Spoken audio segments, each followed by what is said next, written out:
My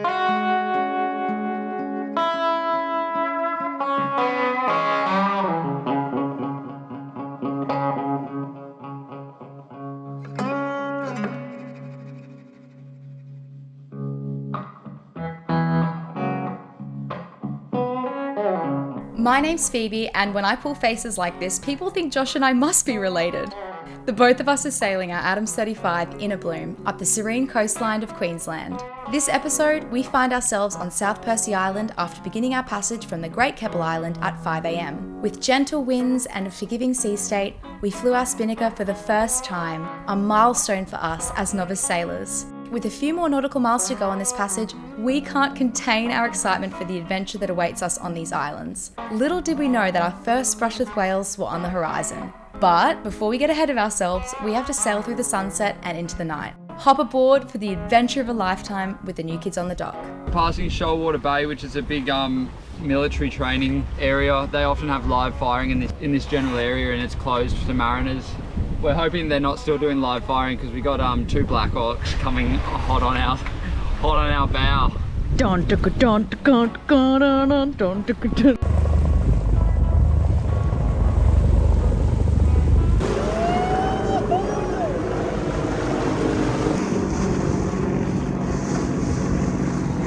First time flying this sail, and it's going to be the last time flying until we get repaired. I'm so glad this didn't happen overnight, because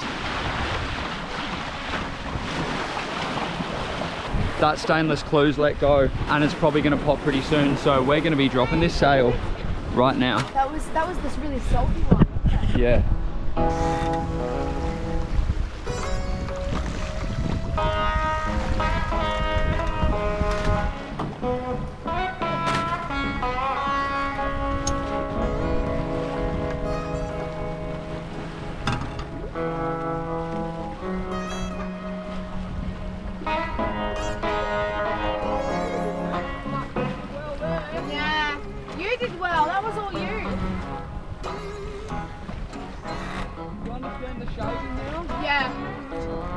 It's a fine example of what happens to stainless when it's fatigued. That is honestly a real crisis averted. We should probably check all the clues and everything before we fly this. It's a bit worse for wear. I can't even explain that.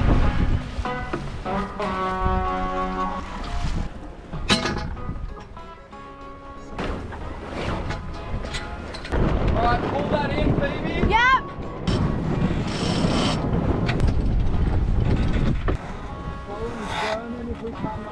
Yep. The wind has dropped, I guess, a knot. There were some white caps before and there's not now. Yeah. But we've still got the current with us until 7 o'clock, and by then we'll sort of be around the worst of it anyway. And by then we'll only have 30 miles to go, and I'm sort of like, oh, just whatever, we'll get there. Even if I have to motor sail the last 3-4 hours, I don't really care. Over. Yeah, righto. So we'll be riding the current to Town's End as it sort of sweeps up, and then when it turns, will we get the same riding us back towards Percy's, or? No, it does a hook out of that and comes sort of back out to east and slightly south. It hooks around. So when it's against you, because we're heading northwest sort of, it's sort of really against you a little bit, like a knot and a half, you know. So we're getting the effects of it with us now, but in 3 hours time it'll start coming against us, but we'll sort of be past the worst of it by then. Yeah, cool. I'm enjoying a beautiful sunset, and Phoebe's enjoying a rolly task down below. We're having water in the bilge, our bilge It's all wet from the ginger tea. pump. It's It's swollen. The forward tank is overflowing. It's so full and it's filling up the bilge with fresh water. So Phoebe's gonna take some fresh water from the forward tank.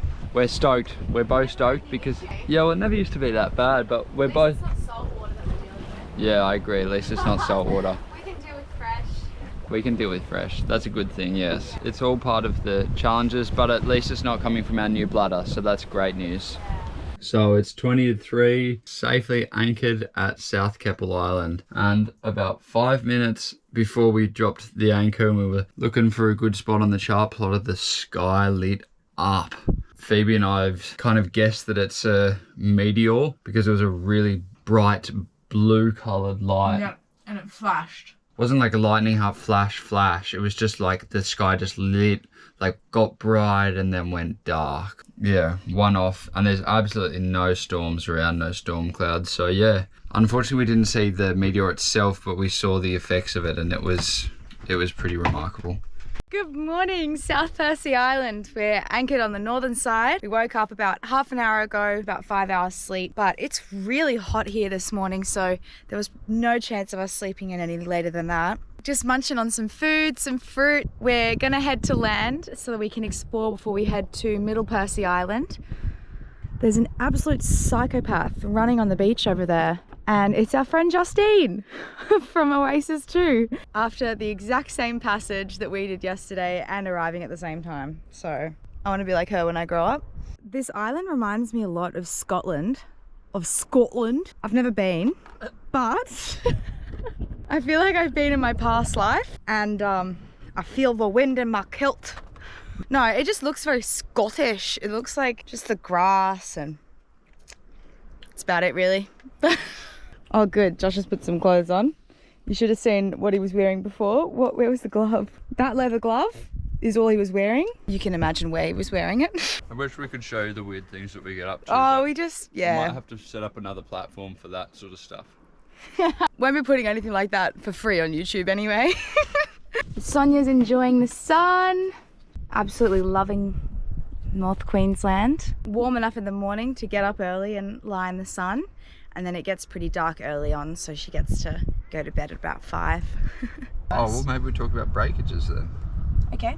Well, the first one would be the clue snapping on the spinnaker.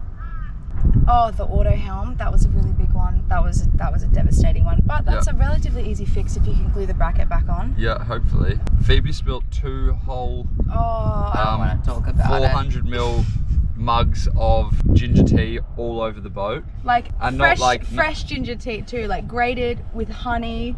Yeah. Everywhere. Not like, oh, I've made 2 and I spill them both, as in I make one, spill, another one, spill. So I guess that brings us to highlights. The highlight for me, that first sort of 6 hours, it was glass out conditions. Put the auto helm on and it behaved itself really well without any influence of the sails and other forces that play on the boat. And we just got to relax and do what it should be like when you're sailing in great conditions and you can step away from the helm. Yeah. The first one that came to mind would be when we're pulling into this anchorage and we saw a meteor. That was, oh my god, hectic. That was the first meteor I've ever seen. Seeing the absolute glee on your face as we flew the spinnaker for the first time.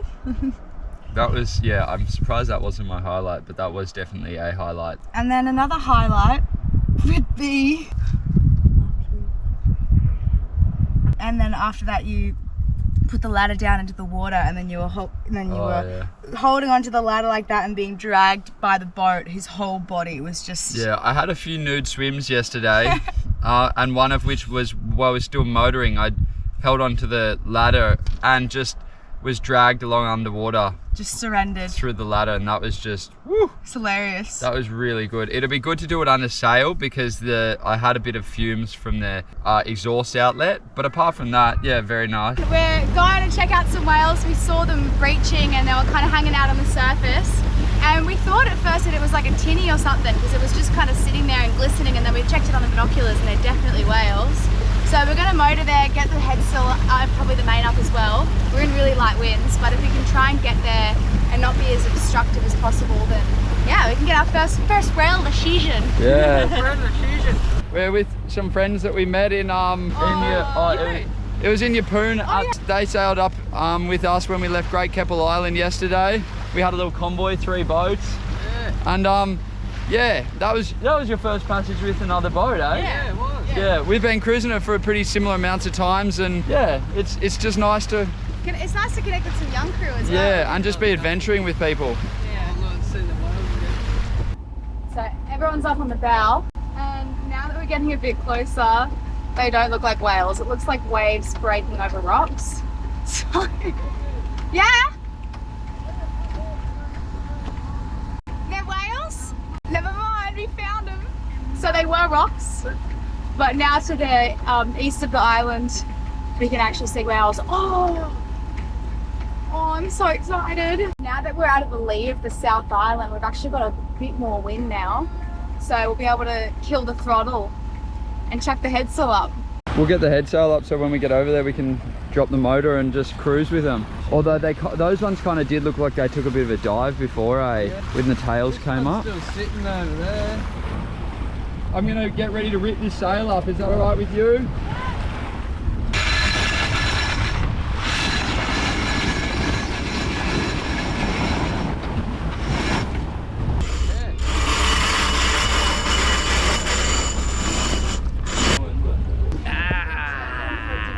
Kicking back. Here we go, Skip. There's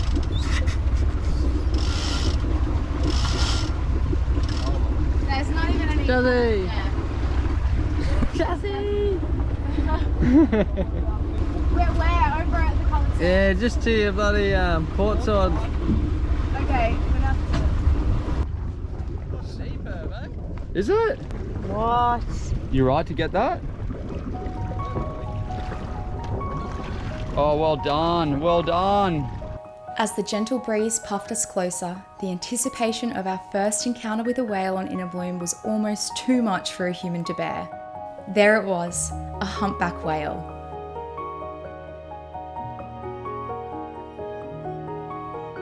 It's not uncommon for whales, especially species like humpbacks, to exhibit solitary behaviour at times. While whales are often known to travel in pods for protection, hunting, socialising or migration, there are instances where individual whales might separate from their pod.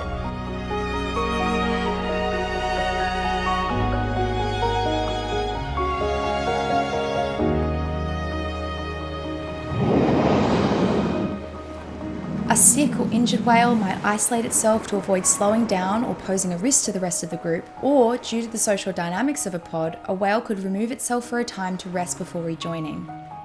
Without seeing the position of the genital slit, it's difficult to know if this whale was male or female. During mating season, bulls will deviate from the group to seek out a mate before continuing his journey north. But from our research and observations of this whale's behaviour, we concluded that it was engaging in a serene behaviour known as logging.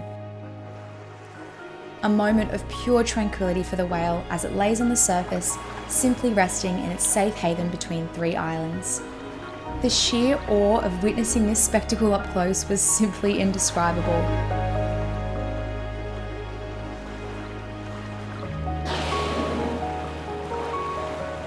The enormity of this gentle giant, its serene presence juxtaposed against the vastness of the ocean, it was a moment frozen in time. The connection felt palpable, a profound sense of humility washing over all four of us. To share this space with this magnificent being, to be in its presence with no other vessels around, was an extraordinary privilege.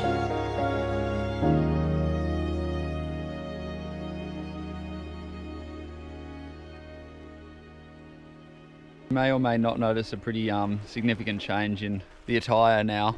On our little whale watching mission, we all got a bit sunburnt, so you wouldn't believe it, but Phoebe's even got sunscreen on her legs. Big hat. Look yet.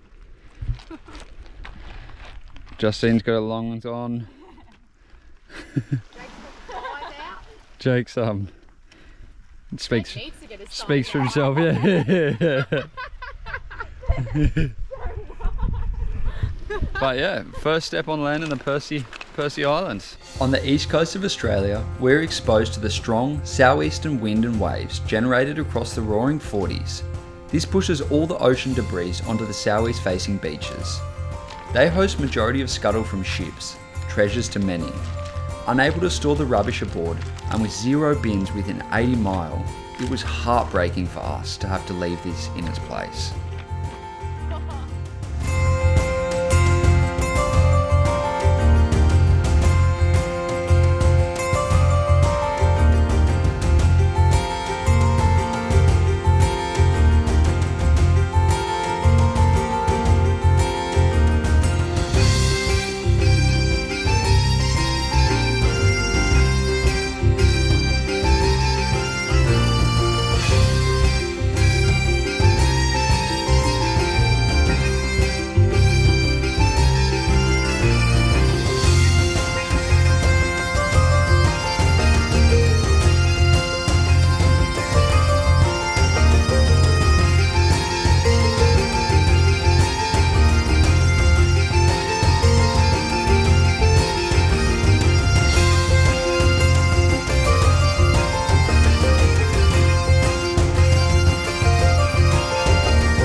such a beautiful swim at the South Island. It's a really gorgeous little pebbly beach there. We're picking up the anchor now and we're going to head to the Middle Percy Island and catch this sunset at the yacht club. Having already had a remarkable encounter with a whale earlier that day, we sailed on sunset with an overwhelming sense of peace and gratitude for our experience. Little did we know that fate had a more enchanting surprise awaiting us.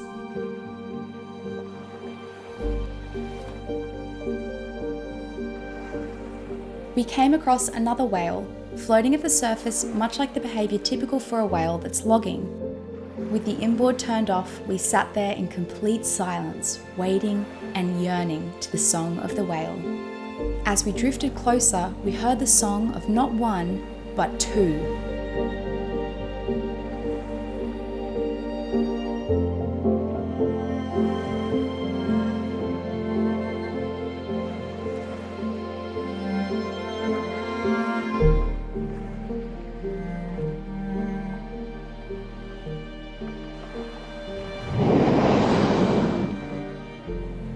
The drone revealed a celestial dance between the mother and her precious offspring.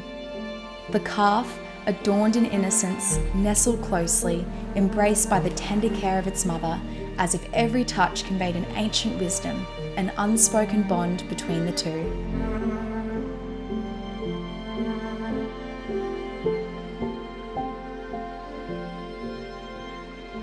In this moment, our souls connected with the heartbeat of nature itself. The enormity of our luck was not lost upon us. For us to have witnessed one whale was a gift, but to encounter this sacred communion between a mother and her newborn in the heart of the ocean, it was beyond anything we could have imagined.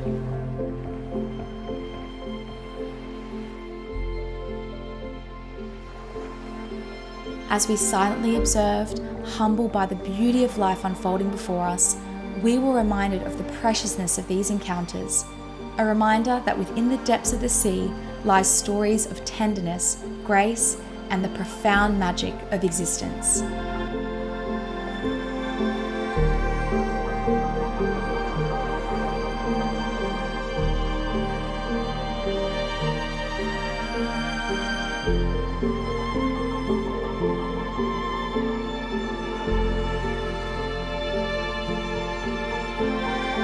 With gratitude in our hearts, we watched, etching this wondrous sight into our memories, knowing that moments like this are rare treasures bestowed upon those who seek the whispers of the sea and listen with their souls.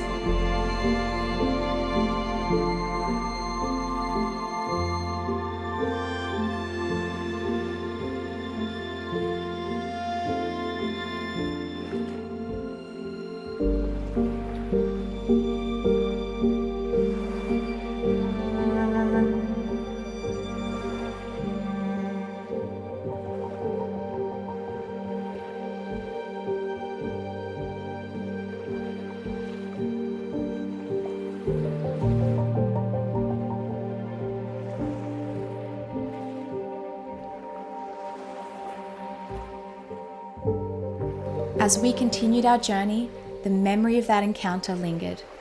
May we cherish these encounters, these moments that remind us of the harmony and beauty of the natural world. For in these moments, we find our connection to something far greater than ourselves. Which side are you going on? I'm on this one. Which one? You maybe stand because I don't want to have my No, face you move. But now my face is... Stop! What? Dog. I'll tell you something. Oh my god.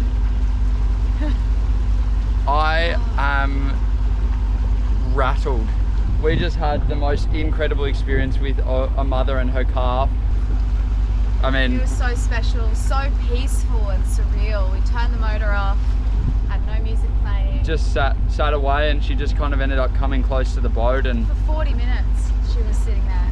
yeah, when I went to land the drone, it went on low battery and went to return home function and started flying away. Which is stressful enough as it is, because the sound it makes, it goes dee dee, and it's so unsettling. And yeah, it wouldn't come close to the boat so I could grab it, and it was just proper misbehaving. Oh, I'm like feeling sick. I'm so I'm so rattled from it. Anyway, I had to land it in the tender because it was the only way I could get it down, because it just was not coming close to the boat. It's like it wanted to keep flying away, and because where we took it off and where it recorded the home point, we've drifted the whole time we were filming, so it's nowhere near it anymore. So anyway, wow. I don't have anything to say. Well, you look really good, so. I'll let the hair speak for itself.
It was an absolute delight to share this episode with you, one that will remain nestled deep in our hearts as our first year as sailors.